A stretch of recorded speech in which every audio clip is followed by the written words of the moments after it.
Yeah. When my ideas would get, we used to say they would get sucked into a black hole. You'd give your ideas to the administration, and poof, it's gone. Where'd it go? Those moments were really frustrating for me in my 20s. It's fair to say, I miss the students, I miss my colleagues, but when the time came, I knew it was time to move on. But you're right. Who else does do 25 presentations a day? And you talk to teachers, you go from one class to the next, you see somebody in the hallway and they're like, that lesson was trash. I didn't do it the way I wanted to do it. And it's like, but I can do it again. Yeah. You got do it 3 more times today. Yeah.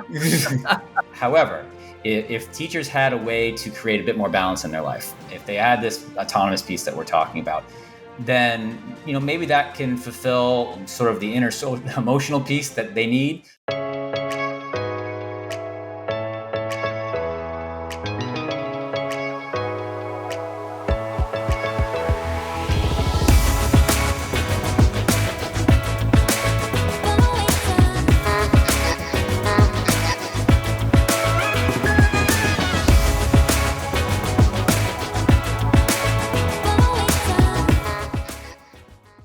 Hey everybody, Peter Panopoulos here. Welcome to the first edition of a Traveling Teacher Podcast.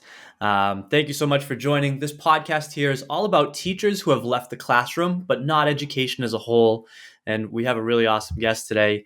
Our very first guest on the Traveling Teacher Podcast is none other than Josh Lappin, former teacher who for 27 years served in various roles within the education system, roles ranging from teacher, administrator, coach, advisor, summer program director, and even school bus driver, gave Josh a well-rounded understanding of not only education, but its evolution over the last few decades. In 2023, Josh officially retired from the education system, only to continue his passion for teaching in a different way. What used to be a side hustle, formerly known as Summer Blazers, evolved into a more full-time company called Super Tutors. Josh and his team work with students both in person and online, ranging from kindergarten through 12th grade. Josh Lappin, thank you so much for being our first guest here on the Traveling Teacher Podcast. Thank you, Peter. This is an honor. Yeah, when I first thought of doing this, I immediately thought of you because of your generosity. When I first started off a traveling teacher, you were happy to help me kind of supplement the hours that I was working on during the summertime, which for anybody listening who's trying to start up tutoring, summertime is definitely a scary time to think about, right? So I appreciate you for that, definitely. We're definitely going to get going into Super Tutors here, but I really want to talk about how this all began for you. Tell us a little bit about when you knew you wanted to become a teacher. That goes pretty far back, actually. I think it probably be 8th grade. That's why I tell people it was 8th grade when I first had the idea of being a teacher. And it was the first year I was ever a boarding student where I was in school in Newton, Massachusetts. And it was because of being a boarding student that I really started to see the multifaceted aspects of being a teacher. I've been very interested in drama for a number of years prior to that. And I love the idea of performing. And then I put that together with the kind of lifestyle teachers have and with what they're able to achieve and the kind of connections they're able to make. And it all started to add up to me that this is something I needed to think about. And so that far back, as far as what I was going to teach, that took a while. But the idea of being a teacher goes back pretty far. I'll go ahead and say 1987. That's awesome. Was there a specific teacher at the school that really kind of sparked that idea in you, or was it just kind of something that you kind of felt from everybody around you? Well, I don't mean to cop out of the question, but both. I had a number of great teachers, and their genuine love for what they did is what started it. Because I knew whatever I did in life, I wanted to make sure I loved it. And then the other part is that I just saw how good they were with it. And I always when people ask me about teaching, I always say there's two parts to the job. If I'm really going to oversimplify it, there's two parts of the job. There's the art and the science. And what I was particularly drawn to was the art part of it, that some teachers just seem to have it. They knew how to connect with kids. They knew how to make sure the kids were listening. And I remember being really fascinated by that and thinking to myself that I could do that. I might be pretty good at that too. Nice. I mean, talk about being able to read a room. As a teacher, we both know you really got to kind of see, even if you have 30 kids in the classroom, you really got to see what's going on with Right. each individual student and really tie everybody into this act, this art that you're talking That's about. Because again, it's not just showing them the concepts, but it's how you deliver it. Right. And so, no, I love that. That's awesome. It's a really cool, place for this to start off. And so you realized this in eighth grade, and then you ended up majoring in what? You went to school, and what did you end up I majoring was an English in? major. Yeah. So it was, I was an English major and education minor at Hobart William Smith. And I graduated with New York State teaching certification. But like I said, I wasn't exactly sure what I was going to teach when I started college. It took a good year to realize what I wanted my major to be. And I think with a lot of, as is the case with a lot of people, you needed a year of college in order to figure out, yeah, exactly, to be sure what you wanted to do. That's why I picked liberal arts college, because I wasn't 100% sure. But I found myself drawn to English, and English wasn't always my strength. I really was a better math student for most of my years in school. But I probably enjoyed English class more. I enjoyed the discussion aspects of it more. Uh, Not always the fastest reader, and not always the best writer as a kid, but what wanting to be. And then it wasn't until college where, again, somewhere in the middle of that first year, I realized to myself that I think I can do a very good job with this. I think I actually could be very good at this, if I had, if I really had the right opportunities and was put in the right place. And luckily for me, I was at the right school. I had gone to the right schools. I had the right teachers. To some degree, I think there's something to be said for how much I wanted to be a teacher that brought me to this point, because I sort of had good awareness as to how good the teaching had been for me, how lucky I had been, and then I felt ready to go take that step. Wow, good for you. And while you were in college, did you do any kind of substitute teaching or anything like that to maybe figure out what kind of grades you wanted to teach, or Yes. how did that go? Yeah, so I became a secondary ed teacher training, and the program at Hobart William Smith is excellent. My sophomore year, I was a tutor in various public schools in the Geneva, New York area. My junior year, for the entire year, I bopped around doing assistant teaching type work, and then my senior year, I was a full time student teacher for the fall of my senior year. I didn't take any classes at Hobart. I was just in a public school down the road, and it was wonderful. I'm not completely sure I would have been able to enter the teacher workforce like I did if I hadn't had that experience. That's amazing. And so you started off in New York, and you started off in the public schools, and after your student teaching, so you graduate college and then you hop into the public schools. And what grade did you end up teaching? Well, actually, not quite. When I left Hobart, I actually went back home to Boston. I got a teaching internship at a private school, actually my old school where I used to go to school, for 1 year. And other duties as assigned. We had, in the private school world, we have this saying, "Other duties as assigned," which means that you could be asked to do pretty much anything. And that didn't bother me one bit. I was excited for that. I was excited to see what they would give me. So that first year, tutoring, helping teach a class, monitoring study hall, driving a van in the morning. Wasn't really a school bus, it was a van back then. I eventually drive a full school bus, but back then it was just a van. Coaching, they made me the assistant wrestling coach. I had never wrestled in my life. And I ended up coaching wrestling for 9 more years after that, and loving it. So it was perfect. I was asked to be thrown into the mix and was excited to see what would stick. I think that's something that I definitely resonate with as well, and I think a lot of teachers that are listening do, because I think a lot of teachers who are willing to just do anything and everything to really grasp a broad picture of education as a whole are the ones that typically start to try to do things like you and I are doing. So I think that's really awesome. And how did it feel going back to the schools that you were in growing up, and being in a different position? You saw the student side, and you saw this fascination that you had with the act and all of the teaching styles. How did it feel to then become a teacher in that same area? I loved it for 1 year. And then I was very open about it with the people I worked with, that I think 1 year was enough. That what I really wanted to do was work in a school where I was a teacher and not a former student and a teacher. And that's not to knock it, because I know a lot of people do end up going back to teach where they were a student and they love it. And there were people like that where I was, in that 1 year. I remember seeing some old faces that had come back to be a teacher, and they were doing great. It just wasn't for me. I really wanted to go somewhere where they did not know me and I could start fresh, which is what I did. I left that school and I went to another independent school where I taught for another 3 years. Nice. And how many schools were you in total through this 27-year Okay. span? Let's see. So that first year was an intern, then 3 years at another school where I taught math and history. And then I took a year off and went to get my master's degree at Boston College full time. And then after that, 6 years at a very different type of independent school. Really was the first time I'd gone to or worked at an independent school that was geared towards helping students who had not done well in school.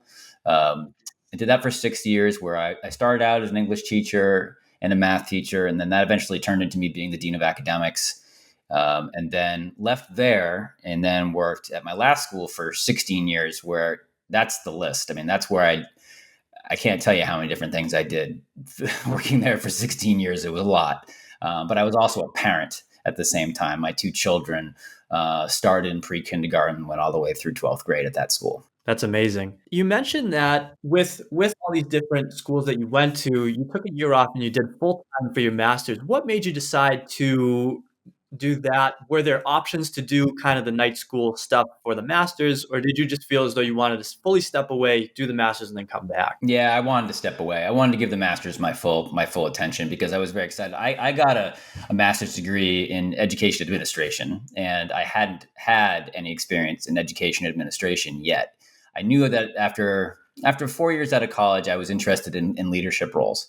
Wasn't exactly sure what kind of leadership roles yet, but I knew I was interested in leadership roles, and that came about really from work that I had done in college. Just being involved in various clubs and organizations in college got me a chance to work with the administration at Hobart William Smith. And I remember thinking to myself that this is the kind of work I would like to do in addition to teaching.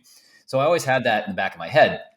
And after 4 years of teaching and working with school administrators, I knew that's what I wanted to do. But I also I wanted to go full force. That's just kind of who I am. I go in the whole way, just focus on grad school, and then come back. Nice, good for you. And I feel as though there must have been, during that year time, obviously doing these classes and seeing other perspectives and really learning a little bit deeper into the administrative side. How did it feel going back into the classroom with this newfound knowledge, with this newfound experience that you had? It was good. It's just that, when you are 26 years old, you don't exactly have the life experience yet to do the job at its highest level. At least not for me. I wasn't ready. I think there's probably lots of 26-year-olds that were great at it. I've seen them do it. But I wasn't. I needed to learn more about patience and timing, and communication skills that grad school can't completely teach. I mean, I learned about these things in grad school, but the practice part wasn't really there yet. And I needed a few years at least until I was in my early 30s to get a good sense as to how to manage the day to day, how to handle things, when people didn't like my ideas. Yeah. When my ideas would get, we used to say they would get sucked into a black hole. Yeah. You give your ideas to the administration, and poof, it's gone. Yeah. Where'd it go? Those moments were really frustrating for me in my 20s. And what I did is, when I left that school and went to my next school where I was there for 16 years, I stepped away from administration, went back to full-time teaching, and that was huge. I don't regret that for a second. I'm so glad that it worked out that way. And I ended up being a full-time teacher for about 8 years until they roped me back in, and said, "Time to be a dean of academics again, Josh." And I said, "Okay, I'll do what you say." Yeah, that frustration that you talk about, I'll never forget the last school that I was at. It was so interesting. There was somebody that was in that same school for about 30 years or so, and his patience in terms of being able to continually say something that he had mentioned in the past, but say it in such a calm tone where it's like, yes, I understand that you guys are busy. I understand there's a lot of stuff going on, and yet I want to say this piece again because it's something that I feel deeply, and I think it's something that I give a lot of respect for, and it's something that you mentioned, learning that patience, learning that communication, learning the ability for to kind of allow for your ideas not to be as heard as you may have liked them to be, just because of everything that is going on in the system in general. So 8 years, and then they kind of brought you back into the administration. And during that time, you were doing a little bit of both, or you were doing just dean of academics? So yeah, I was not a senior. I've never been a senior level administrator. I've Okay. always been middle management. If I had an Yeah. administrative role, so they asked me to be dean of academics, and I did, and it was a lot of behind the scenes work, and it was good quality work, and I really did enjoy it. And not to get into the nuts and bolts of that, I think we all know what that Yeah. means. Yeah. And then while I was doing that, I was still teaching 2 classes. In addition to that, I was a one-season coach. I coached cross country, and I also one aspect of the job was outplacement. So I was working with families who were leaving the school, and that was not an official title at all. I wasn't given the job of like outplacement coordinator or anything like that, but that's what I was, and I had to help families that wanted to leave, and I had to do it the right way because we're a pre-K through 12 school, and to assume that every single family is going to be there for 14 years is ridiculous. So a lot of them were going to leave. They only had intentions of being at the school for a certain amount of time and then leaving. And my job was to do that, efficiently and quietly. Yeah. Yeah. Where would these families typically go? This was an independent school. Were they switching back into public? Were they moving around? What would you say was Sure. the average reason for people kind of stepping away? It was great. It's actually a really fascinating part of my job was to see why families switch schools. And I would say because of where I worked, we had done really well for these students. They weren't leaving because they were angry. They were just leaving because of what I said. They didn't want to be at the same place forever. The typical reason was what I just said, just because they wanted to see at least a different school. But in addition to that, some of the parents of these students went to other independent schools and had always planned on having their child go to the same school that they went to. I also where I worked, we worked in a single gender environment, and some people wanted a co-ed environment. Some people wanted religious studies, so were left off for Catholic schools, and then some did just go. They had excellent public school systems in their neighborhood, and they just wanted that. So it could have been a boarding where I worked wasn't a boarding school. Some students wanted boarding, so it was a number of different reasons, and it was actually really nice to have conversations with families about why they were leaving, because it was usually for very, very good reasons. And there was a lot of, and then they were very grateful. Right. And that was a nice environment to be around. And it must be so, like you said, it must be so amazing. It must have been so amazing to have had these conversations, because you really, again, as a teacher, you see, you are a big piece of the system for the families and the parents and the students and all of that. But on the administrative side, you also get that little extra bit where you can have the deeper conversations with something like that, right? And so that must have been really cool.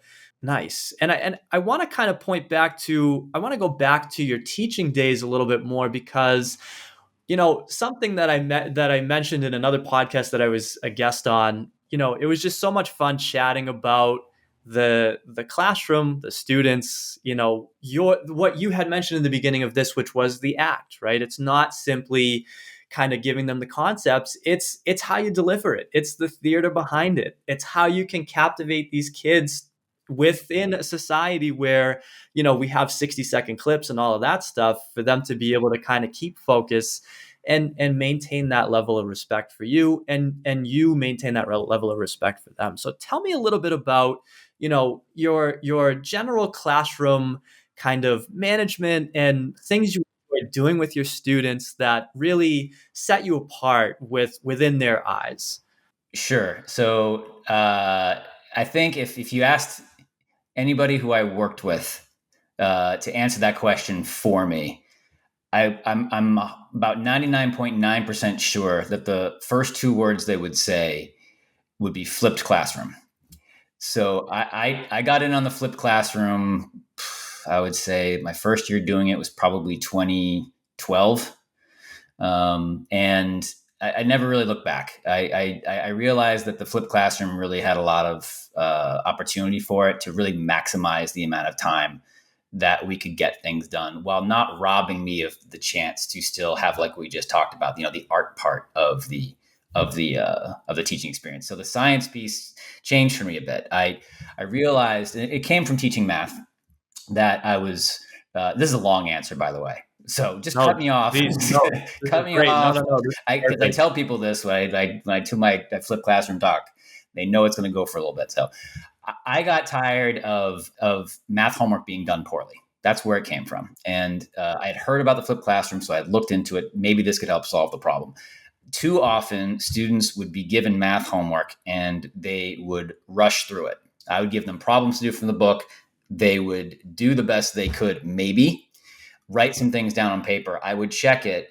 And oftentimes it was very hard to tell how much time they put into it. But I could also tell too often that they were doing it wrong. And I looked at incorrect math homework problems as being a gigantic problem to what I was trying to do. They were becoming worse at math um, with the homework that I was assigning instead of better. What I wanted to do was invent homework that they could not get wrong. So when I heard about the flipped classroom, I decided to do it. Instead of doing homework doing problems for homework, I should say, their job was to go home at night and watch videos that I made about each lesson and take notes as they needed to. And then they would come in the next day and they would sit down, show me the notes that they did. I would have problems on the board ready for them to do, and they would get to work right away. So now the work that they were doing in class, which used to be the homework, was now classwork. I was there with them. I could make sure they were doing it the way I wanted them to do it, and I can go around the room and help them one on one, which took away this real intimidation that would happen. That used to happen when I would put something on the board and say, "All right, this is how you do this problem," and then we're gonna. Do you guys all understand? And then it had to be, a middle school student would then say, I don't understand. And no one middle school student wants to do that. So that was gone. It was now a one-on-one, conversation with me at the desk one at a time. And the flip side of the flipped classroom that people argue is like, well, they're taking notes on a video. They can't ask the video questions right when they're at home. I said, no, that's true. They can't. However, they can ask me a question the next day, right? And they can make a note that they don't understand something. And not only that, the other thing about the flipped classroom that I really loved is that, when I was writing it on the board, it's one lesson and then it was over. Yes. But if it's online, they can watch it over and over again until they do understand it. They can hit pause, they can rewind me, and you Yeah. can't do any of that stuff when Wow. you have a live teacher. So long For story sure. short, I put in the flipped classroom. It took a while to train students to how to do it. And there were some kids that, really were resistant against it because I really was holding them accountable in ways they weren't used to. And then eventually what I did is I flipped the grammar classroom. So when I was teaching English, I started putting the grammar lessons online as well. And I still have all these videos. I did basically the exact same thing with grammar worksheets. It's incredible. I had tried the classroom a couple of times and it seemed pretty fun. It's not something that I had continued at any point just because of the way that my team was working with all the kids and stuff. But it sounds extremely interesting. And to your point of accountability, I think it's something extremely important and now in today's society where, one of my questions was going to be like, what happens when the kids don't do the notes? I mean, obviously, listen, it happens to everybody. It happens every once in a while, but how do you go about doing that when they don't do that? Well, the first thing I do is check to see if they've actually done it. Now, the problem is that the biggest problem is not that they don't do the notes, because they always did the notes, because it's homework and they have to make. I work at independent schools. These kids, they don't want to get caught not doing their homework. Their parents are paying good money for them to go to our school. It's a luxury. But what I worried about was that they were just copying down the notes with the volume off and simply just writing things down without without actually hearing me, to do the teaching in the video, which I thought was obviously the most important part. So to combat that, I just subscribe to assess often, to give lots of assessments. And they don't need to be high stakes tests here. They can be very, very small assessments, small quizzes. They don't always know when they're coming. But I did do lots of pop quizzes, and there was always plenty of opportunities to make up for a slip. But I did do it a lot. There were a lot of grades in my grade book, and I don't really regret that. I feel like that really helped a lot. I mean, it keeps the structure within the classroom that you are trying to kind of maintain with that flipped style. So I think it's necessary at times for sure. And again, that accountability piece is something that I respect a lot because if you're not doing a flipped classroom, you can just kind of hang out and sit around, and then you can haphazardly do the homeworks, and you Right. can get by, Yeah. right? And so and for me, 50% of the job as a teacher, especially in middle school, is to help kids with their social emotional skills, but also just be, attentive humans, right? And it can be very difficult. And you really have to form a relationship with a student in a professional way for that mutual respect to be happening so that you can kind of see the progress from the beginning of the year towards the end. Now, in that school, were there a lot of people who did flipped classrooms, or was it pretty rare? It was very rare. I had a few disciples, but that's about it. And there was, I think, a couple people that found it on their own. But I think I managed to convince about two other teachers to do it, and then it basically fizzled. I started to live on flipped classroom island. Uh, but one thing that I do want to make sure I say about the flipped classroom is that I found that too often we say that technology is taking a human element away from the classrooms. I felt that technology was adding a human element. I Wow. wouldn't have been able to have those one-on-one conversations with students, uh, Yes. while they were busy doing the work in class if I didn't have a flipped classroom. For sure. I can totally see that. Now, in the classroom, let's say everybody was taking the notes at night, and during the day, you mentioned a lot of the one on one stuff, which is crucial, right? It's very important to be able to ask the questions that you want to ask and whatnot. Did you ever do what kind of group work styles did you do, if any, when you were teaching this style of classroom? Flipped classroom doesn't necessarily relate itself well to group work, to be perfectly honest Gotcha. with you. It really is about the individual. So I would say very little with flipped classroom. Group work that I did was, your typical project based stuff. Project based learning was never my strong suit. I'm certainly Hmm. a more traditional teacher. Yeah. But so I would say all the other stuff and nothing outside the box. In fact, if I'm being honest, we talk about is sort of the trends that were going with group work that I found myself not being very good at, Yeah. which led me to eventually being where I am right now, sitting here talking to you. Yeah, and again, I think for me, knowing the future things that we're going to talk about where you're at right now, I think it's pretty amazing that that one-on-one piece was something that again, it shined to you as something that felt valuable and worthwhile, just like becoming a teacher did back in the 8th grade, right? It was just that piece that maybe you kind of felt and was like, all right, this is another piece of the puzzle that's kind of bringing me to where I want to be.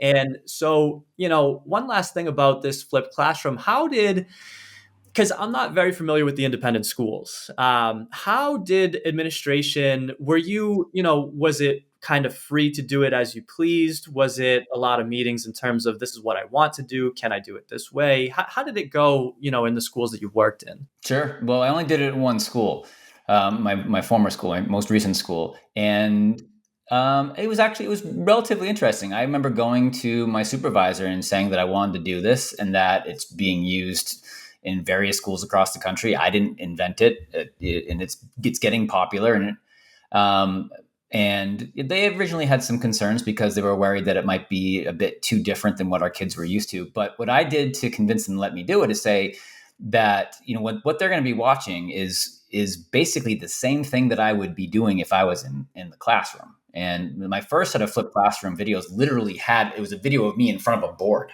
I was videotaping myself, going like this. And then when I flipped the grammar classroom, I got myself out of it. I decided to take myself out, and I just had, I recorded the screen, and you heard the audio, which is the way flipped classrooms were going at the point. And nobody at the school, thought to question that at all. Gotcha. Nice. Well, that's good. I mean, you know it I don't know if it's independent versus public or anything like that. I think it could just be administrative across the board in terms of allowing teachers to have the freedom they want to try these different things out. I Yep. think it's super healthy to allow that to actually be the case, because again, as we both see right now, and something that I will touch on every single episode of this or anytime I have these kinds of conversations, is that the education system right now is really being shaken up. Right? There's a lot more options, different options, things that are coming more to light. And parents have, these a lot more, again, a lot more options to try different things out, right? And so, yeah, I mean, it's a very interesting time to be doing what we're doing right now. And again, I think I appreciate your story with, your past teaching and all of that, because I think it's something that, again, teachers who may feel this pull that you and I felt to try something different. It doesn't mean that, at least for me, I definitely miss working with the kids every single day. I miss a lot of aspects of it. And yet, again, it's a part of life. It's something that can evolve and can be done in different ways. And, I mean, do you look back at any point? I'm sure you miss the students, in a big way. And something that's cool to reminisce upon with former teachers. So yeah, Yeah, thank you very no, much. it's fair to say. I mean, I miss the students, I miss my colleagues, but when the time came, I knew it was time to move on. Yeah, definitely. And even if you feel as though it is, I feel as though a lot of people do feel stuck, right? They feel as though maybe their qualifications don't match up to something outside of teaching. When in reality, as you mentioned, there's a lot of different pieces to it that actually do. I mean, you're running a class, you're communicating with people, you are a part of a team, you are a part of, if you were to break down all of the different pieces of teaching in general, you could really kind of really go into anything that you wanted to go into. I would feel. I've made the case that teachers are, by their definition, dynamically trained to do a number of different things. A lot of people like looking at teaching as a sales job, and I kind of subscribe to that. Obviously that's oversimplification again, but how many jobs out there ask the employee to do 20 to 25 presentations a week in front of what can be a lot of the times a relatively hostile crowd. And not only that, guarantee that your presentation resonates really, really well with everybody in the room every single time. That's the standard Yeah. that teachers hold themselves to. And I'd make the case, well, I'm not an expert in every other profession. I'd make a case that it's pretty rare you see that type of standard. That's actually very true and something I've never thought about before. And yes, I see it as sales for sure. I see education as a whole as a business, even within the schools. I mean, it's something that we have to look at it as. And, in an ideal world, it would be, just strictly, communication and relationship forming with students to try to help them. And that is for sure a piece of it. But you're right. I mean, who else does do 25 Nobody. presentations a day? And you talk to teachers, you go from one class to the next, you see somebody in the hallway and they're like, that lesson was trash. I didn't do it the way I wanted to do it. And it's like, Get back but and do it it's, again. Yeah. yeah, you got, you Do got it three four more more today. times today. Yeah. Yeah. And then, yeah, if it doesn't work, you can always go next year. You know what I mean? So it's for sure. I really like the way that you mentioned that. Definitely. Yeah. And not Um, mention that, but also do that same presentation three more times. When you're done, go coach. And then when you're done with that, go drive the school bus. That's something And that. How about the coaching? So you mentioned wrestling and track, right? Those were cross the country. two? Cross country, Yeah. right? For me, I never coached, but I always felt as though the coaches had a great bond with the students if they were teachers as well, because they were leaders in both aspects, in two aspects of their lives. So touch a little bit on the coaching aspect and how it affected your teaching, how it affected your relationship with the students. Sure. Yeah. I don't know I don't think I would have gotten into this if I couldn't have coached. That I needed to coach. Yeah. It was too important for me. I needed to be involved in athletics. I've been an athlete my whole life, not necessarily a good one, but an athlete nonetheless. And I played soccer in college. I played 2 years of junior varsity soccer. I was not very good, but I did play, and I eventually took up running. Like I said, wrestling fell into my lap, and I ended up loving it. I'd always wanted to wrestle, but I have an asthma, so my parents always told me I couldn't wrestle. So I had to wait until I was 22 years old to finally get involved in wrestling. So these were things that were like non-negotiable for me. I needed to make sure I was coaching at least one season. What it did for me, to answer your question, is it really helped me grasp the coaching aspect of teaching, because especially where I was, I worked a lot of my years in single sex classrooms. Uh, I needed to be able to read the room and motivate the room the right way. And then when you're with middle school, the energy level's off the charts, and you need to be able to capture that the right way. And what coaching allowed me to do is get a better sense on how I needed to present myself in the first minute of every class, how to welcome students in, how to make sure they knew that I was invested in making sure that they had a good experience right now. And that took some patience. I love, this is a little sidetrack, but I've learned to love the conversations I have with my friends who are not teachers, who like to tell me exactly how they'd do things if they were a teacher, and how they'd make sure that the classroom ran real smooth. That throw the hammer down that first day, make sure they knew what to expect, and that was going to be it. And I always just like, yep, that'd be great. That'll go over real well. And of course, that's exactly what you can't do. You have to be clear about your expectations. But the idea of throwing a hammer down and having that be your first impression with kids, either at the beginning of the year or at the beginning of every class, is just not going to fly with any middle school students at any school. Definitely. And listen, it might work for a little bit, but then real Not, fast but it they're not goes vested. down. No, they Yeah. don't want a dictator. Yes, for sure. They want a coach. Is what they want. Yes, More than anything, is definitely. they love looking at a teacher as a coach. I totally agree. And again, I don't know about your schools. We had homeroom in the public schools that I was in, and I'm sure you probably did as well. And you have this opportunity to just chat as humans before you enter into this realm. And it's if you are that dictatorial kind of, I'm gonna drop the hammer and all of that, nobody's gonna want to do so with you. And again, it just when you're in there with the kids, you have to be there fully, and you have to be able to communicate with them in the degrees in which they can. And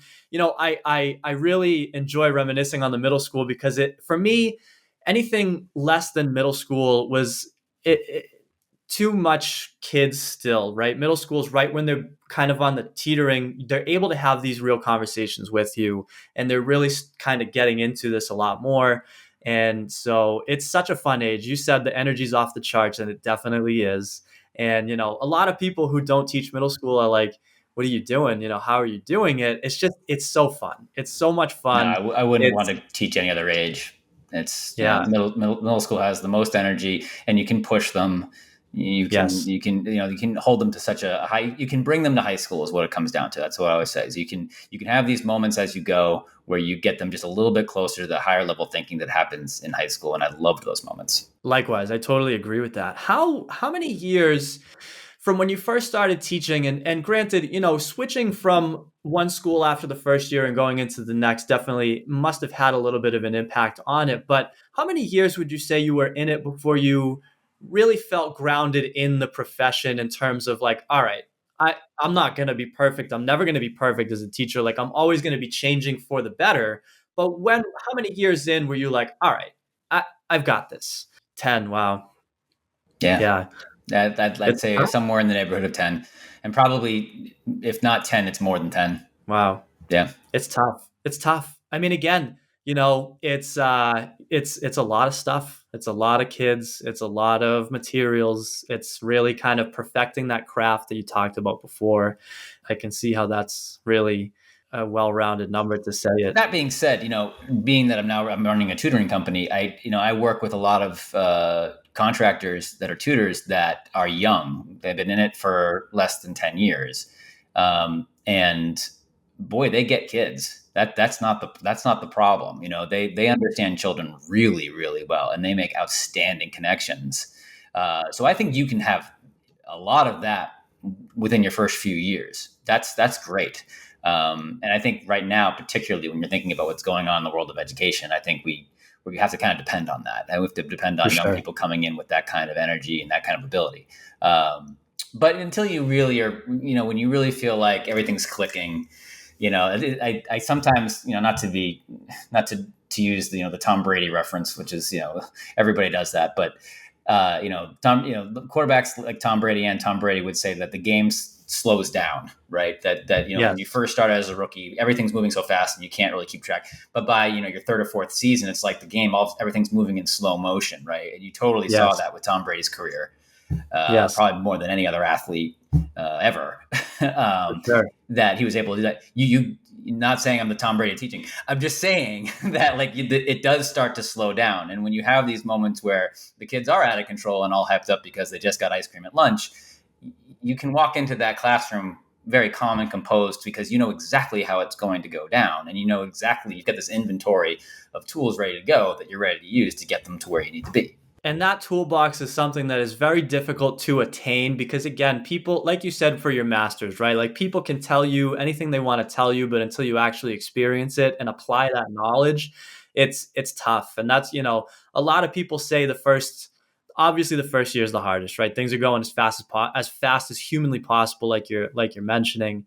And as things go by, you start to pick the tools that you gain from that adversity of being a new teacher and using it in the future. And so I can definitely see how that is. It feels rewarding, right? It's something Yes. you're like, oh, I got this. It's no problem. Like Yes. I know what I got to do. These kids, I know what they need in order to be able to be, attracted to this lesson or whatever it is that we're going to be working on, even if they're on a huge sugar rush. And let's let's do what we can. So yeah, that's amazing. So again, thank you for sharing all of that. Let's go into a little bit of the what used to be your side hustle. Tell us a little bit about when you started Summer Blazers and what made you decide to start it. Sure. So I had worked at my previous school for 9 years, and in the summertime I worked there as well, because of summer programs, and I did a bunch of different types of summer programs while I was there. Oftentimes acting as a camp counselor, eventually working my way up to running a whole division of summer programs myself, and it was very good. It was a good gig. It was particularly great when my two children were campers there, and I got to see them so often, and the interaction there was outstanding. I was getting paid to do this, and the pay was excellent.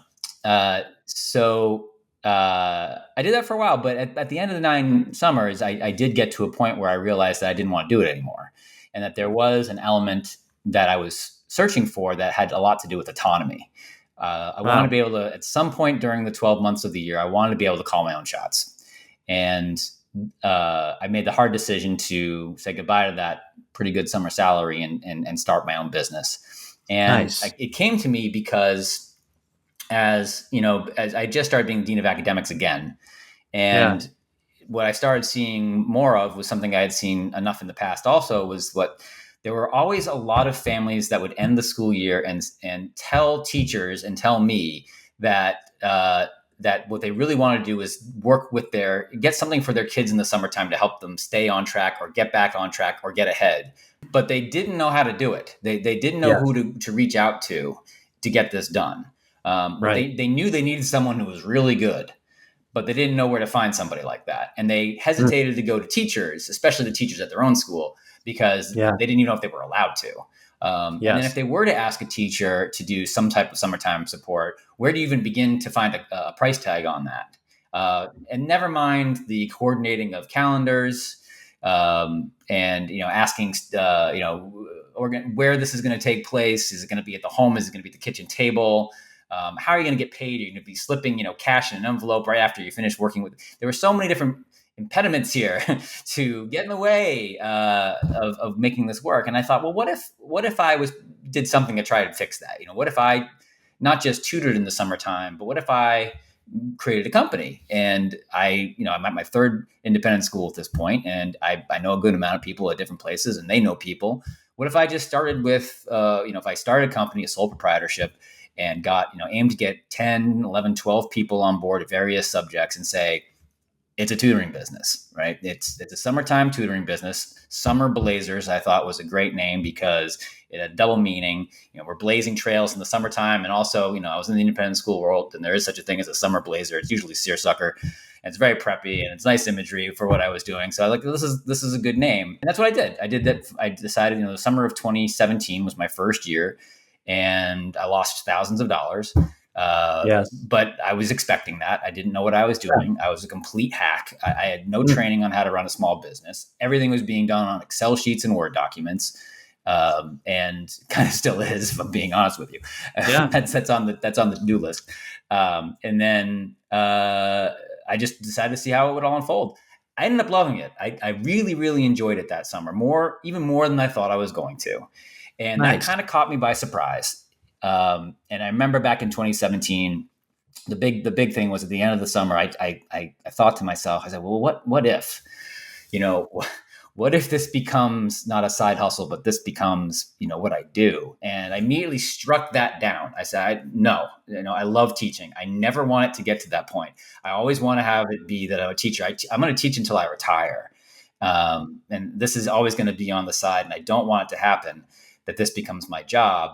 And I would tell people that, and a number of people would come to me and say, I'm interested to see if that's actually how this goes.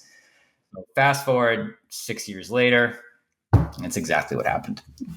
And here you are. And that first time trying out with the small business, you're trying to put it all together as a whole system. You're losing money. I'm sure, even especially for myself, there were doubts. I'm like, is this going to work? Is this not going to work? So there's a lot of pieces to it. And, it's funny how I was going to ask, did you feel as though this was going to be a thing? So, but let me ask you this instead. Did you feel, even though you told yourself, like, no way, was there some part of you that was like, I think so? A little teeny part, and I honestly feel like I could almost quantify it at this point.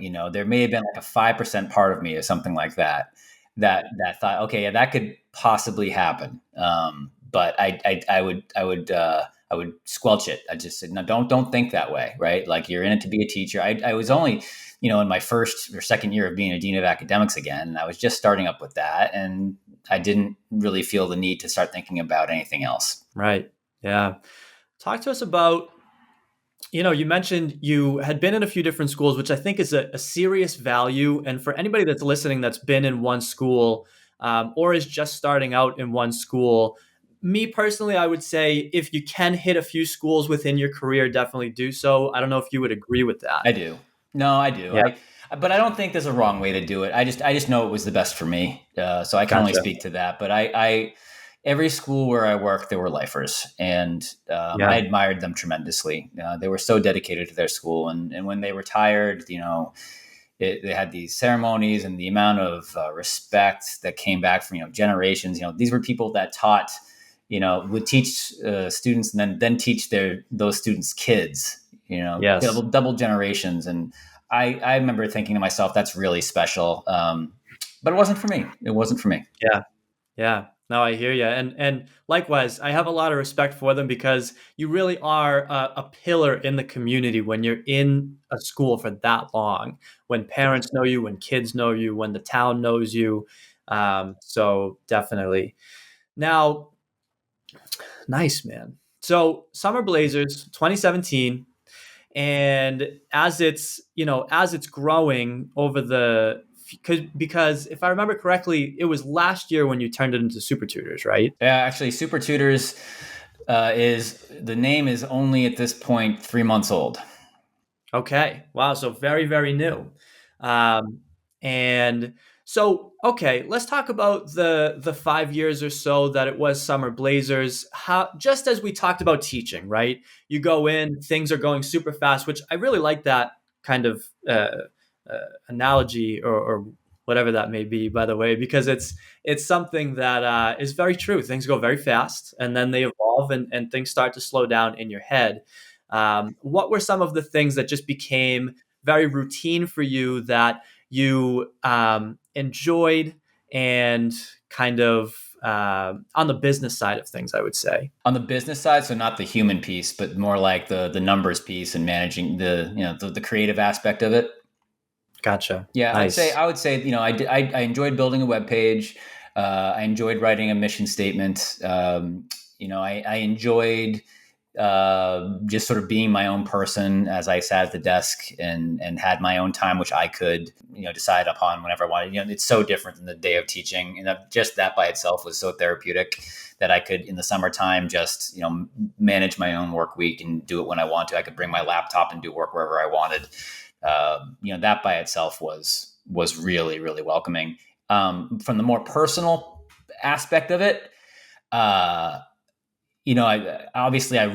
the obvious part is that you end up helping kids, and that's huge. But if I'm being honest, this is what I call premier tutoring. And the vast majority of the clients of Summer Blazers tutoring are coming from families who can get tutoring because they can afford tutoring. And I knew that going in, and I realized that there were some holes that needed to be filled there, that I needed to be doing a little bit more than just that. And over time, I found it in two different ways. Number one was, you may not know this, but teachers are actually underpaid. They don't make a lot of money, and they should, because they're extremely talented and the amount of work they do is off the charts. Okay. So what I was doing was I really was helping a lot of teachers who were really, uh, middle income type families and single people get that supplemental income that helped them tremendously. And as the years went by, my tutors, I shouldn't say my tutors because they're not mine. I have no employees. Okay. I'm a one person show, and these are all independent contractors. The tutors I contracted with, their life would keep going. I work with people, the same people, for the last 7 years. They've gotten married, they've bought houses, they've had children, and they keep contracting with me. And this is a big part of what they do to get by in life. And they go on vacations because of the income that they're getting from the side. And I absolutely love that. And the gratitude they've come back and given me has been, that's worth it by itself. In addition to that, and something that I've been working on developing, and if there's one thing I wish I could spend more time on, it's probably this. I have a contract with one school that is for children in Boston. Specifically, it's an independent school geared towards underprivileged families. Wow. We set up a fund between the school and Summer Blazers to get them summertime tutoring. And the families don't have to pay for any of it. And the tutors that contract, they agree to take a 50% discount. So instead of being paid what they should be paying for something like this, which is $120 an hour, they're doing it for $60 an hour. That's brought me a lot of gratitude as well. And I'm very, I love it. It's not enough. There's a huge direction this company needs to eventually go towards helping kids in need that can't afford highest level tutoring. And I'm looking forward to that journey, but it may be a bit of ways away. And that's the thing. Everything takes time. As we build these types of businesses, and anybody who's looking to start any type of business, you have to give yourself the time for it to evolve into the vision that you have, right? And that takes years. It really does. And I think what you're mentioning is really pointing to the value of Summer Blazers and Super Tutors, and you as a person, Josh, because again, you're not just here for the money. Obviously, you got to pay your bills, but you're here as what I will say, a pillar within a community to not only help parents have a service that is plug and play, ready to go with somebody that is experienced to do it, but also to help the teachers, like you just mentioned. And within the entire thing, you are contracting with teachers who also are passionate about it as well, to the point where they're willing to take a pay cut to help somebody in need, right? So I think I respect all of that. I resonate with all of it with my business as well. And it's a really good feeling, right? I mean, being a small business owner, being a one-person show in terms of running the business side of things, but without the team of contracted teachers, it would be impossible. Right. But it is a very good feeling, and that autonomy that you spoke to before, where you said, this summer program that I'm doing in this independent school, is very nice, but I needed a bit of autonomy. And I think a lot of people are starting to feel that way as well. We're entering into this zone of, we'll call it edupreneurs, or people who really want to get into who want to try something different outside the classroom, but again, don't want to leave education as a whole. And so it's cool, it's inspiring, it's amazing, and it's a lot of fun. If I can just jump in on that, so that is you may have been already ready to ask me this, but that is the future of supertutors.com. It's not there yet. It's in process. But the way I envision this is creating a vibrant and dynamic platform for educators to launch that second career and have the kind of autonomy that I had. Currently, there are some restraints. So all tutors that work the contract with me, we all subscribe to the same pay scale. It's set no matter what the age is or what the content being tutored or whether it's remote or in person, it's the same. And that works right now for the current model. But once I develop and get the help I need to develop the platform that I want, this in many ways can be ways for teachers to launch their own little mini small businesses via my platform. The legal piece there, choosing the right words to describe it, I may not have done it correctly just then, That's but you get okay. the For sure. idea. Yeah. I think what a lot of teachers out there do want is more autonomy. I think that the Yes. trends in education having, whether we like it or not, it's teachers are getting their hands tied a bit more than they ever did. And it's Yes. been tough. I think we've Yeah. all been there, no matter what kind of school we've worked at, independent, public, whatever. We see it For sure. happening. It's not great. However, Yeah. if teachers had a way to create a bit more balance in their life, if they had this autonomous piece that we're talking about, then maybe that can fulfill sort of the inner emotional piece that they need, but it also can provide them with some leverage, right, as they go Yes. into working at each of their schools. I like I said at the very beginning of this podcast, when I graduated from college, I jumped in and said, how high do you want me to jump? Throw Yes. things at me, I'll do whatever. But that only lasts so long. You can It only does. do other duties as assigned forever, and eventually you sort of find your niche. You know what you're good at, and you know what you want to do, and that's typical. That's normal for any school to have that kind of relationship with any teacher. But at the same time, I think what's happening is that a lot of teachers, edupreneurs, exactly, are finding this urge, like I did, to go on your own and see what that's like. And if I can continue going, it's bittersweet. I think it's important to talk about that, because you found yourself, like I did this past year, 2 years, drawn to leaving teaching, and you're excited about it, but you're also not excited about it at the same time.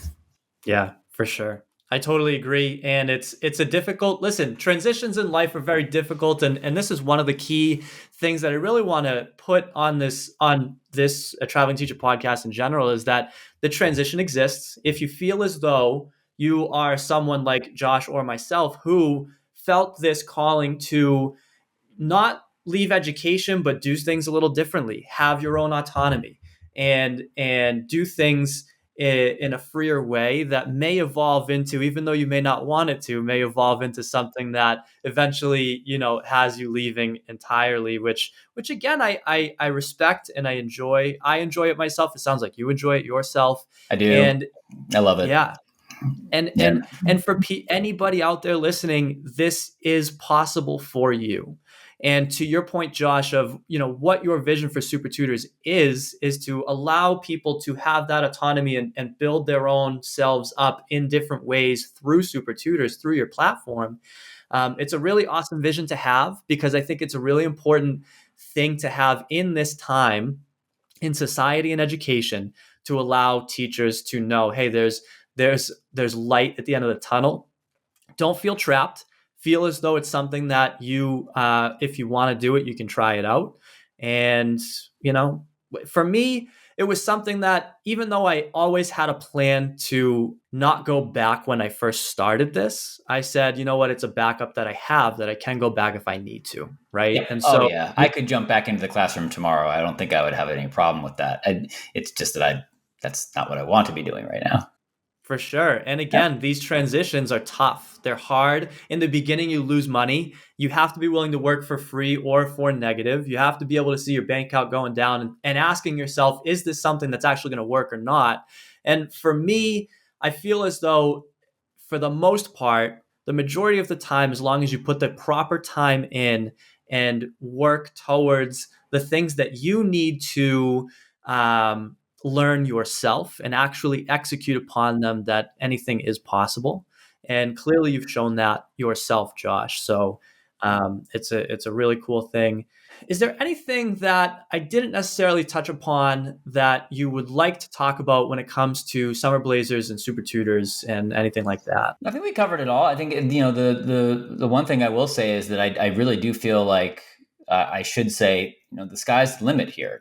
I'm very optimistic about this. For example, while you were a teacher, you became trained to become a podcast host. I'm not sure how much professional training you have do you have a lot of professional training as a podcast? Not to flip this on you, but do you? No, not no. I really don't. I actually somebody that that goes to the same gym as me runs a podcast. It's once a week with Billy G, I've and he watched it. asked me to get Yeah. on there because of my Yeah. motorcycle journey Yeah. and just life in general, Right. right? And that is something that actually and really I wanted to do a podcast myself, but I wasn't really confident to the point that got me to be like, all right, I can definitely do this. I feel as though as a teacher it was something that I was like, oh, I got this, no problem. For me, it was interesting, the thought of kind of recording on a camera and not getting that immediate feedback from people. That was something that was really holding me back, and I think that was the only piece. But to answer your Okay. question,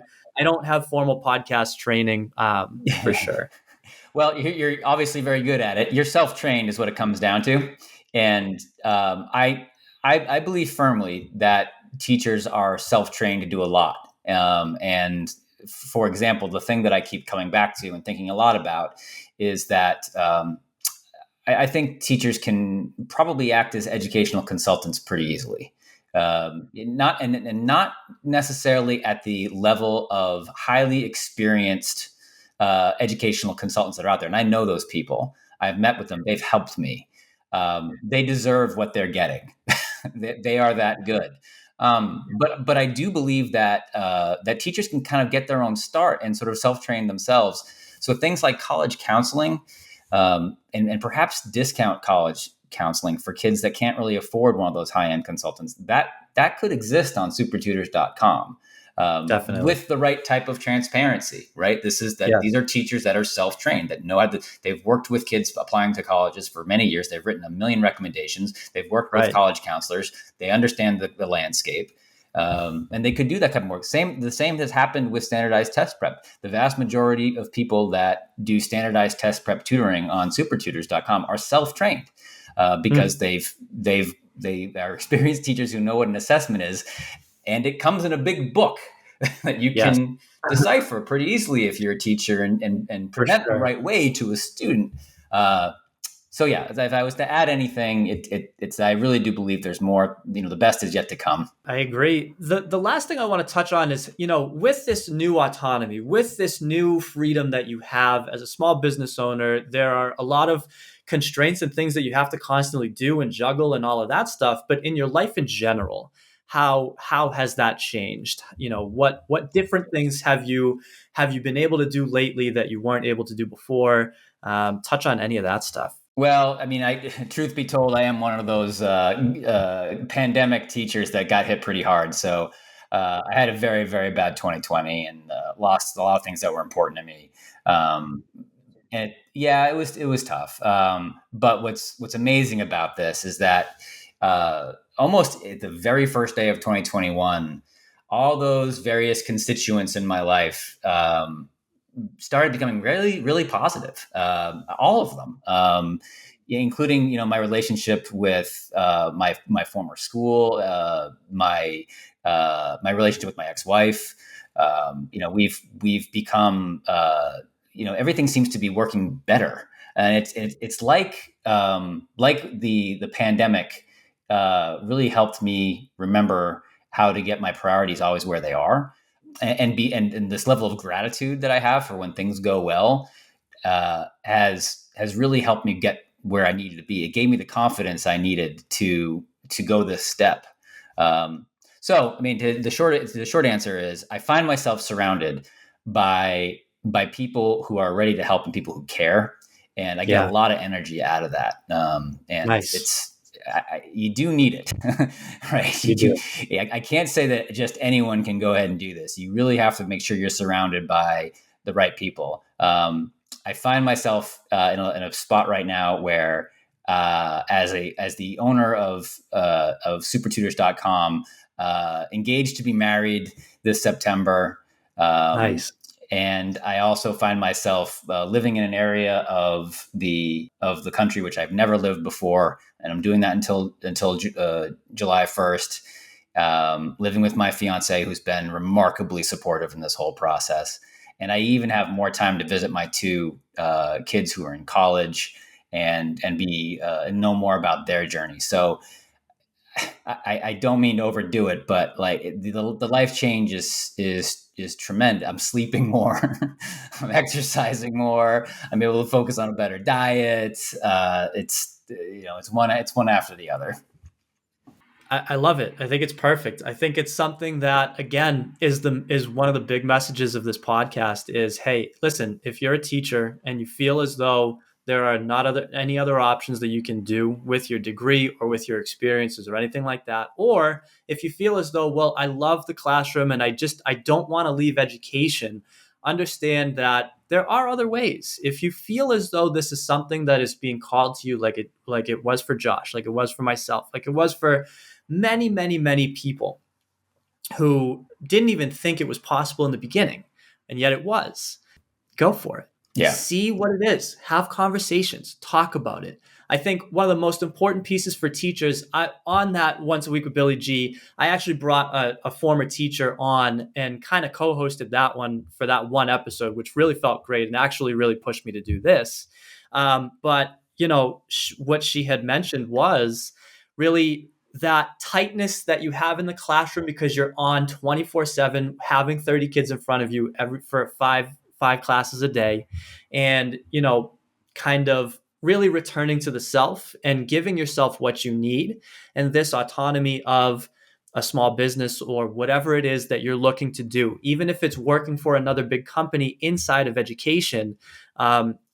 You reap the benefits, as Josh just mentioned. So Josh, I thank you so much for being on here. Yeah, go ahead.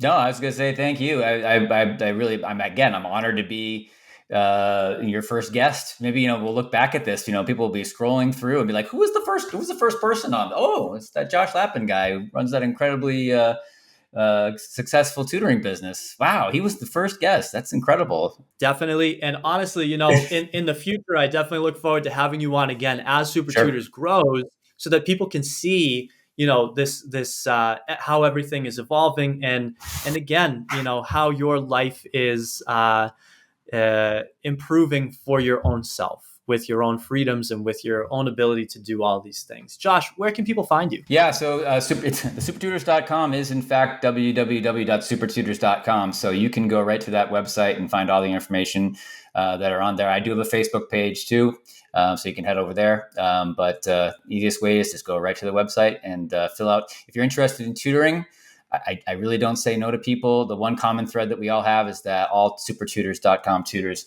have classroom experience of some form or another.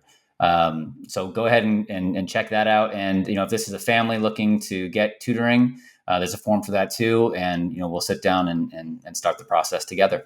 Josh, I thank you so much for being on here. It's been a true pleasure. Thanks for spearheading this podcast with me, and I look forward to keeping in touch and watching everything grow for you. Thank you, Peter. Thank you. Have a great day. You too.